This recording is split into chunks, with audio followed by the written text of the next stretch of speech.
Ankleshwar JDC bus depot નજીક એક Eicher ટેમ્પોના ચાલકે સ્ટીયરિંગ પરનો કાબુ ગુમાવતા બે ફોર વ્હીલર ગાડી તેમજ એક લારીને અડફેટે લેતા ફોર વ્હીલર ગાડીનું કચ્ચરધાણ બોલી ગયું હતું।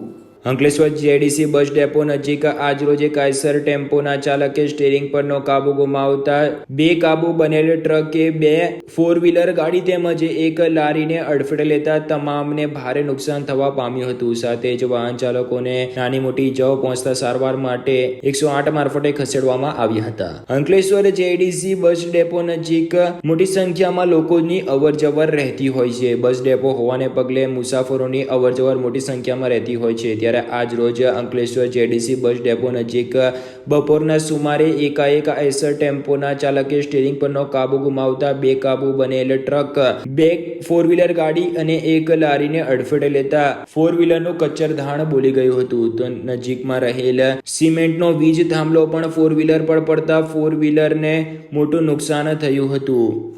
બેકાબુ બનેલ ટેમ્પોએ બે ફોર વ્હીલર ગાડી અને એક લારીને અડફેટે લીધી હતી। તેમાં હ્યુન્ડાઈ કંપનીની એક ગાડીને મોટું નુકસાન થયું હતું તો ઇકો ગાડીને પણ નાનું મોટું નુકસાન થયું હતું। આમ બેકાબુ બનેલ ટ્રકે બે ફોર વ્હીલર ગાડી અને લારી ધારકને અડફેટે લેતા વાહન ચાલકોને નાની મોટી ઇજાઓ પહોંચતા તેઓ સારવાર માટે 108 મારફતે ખસેડવામાં આવ્યા હતા।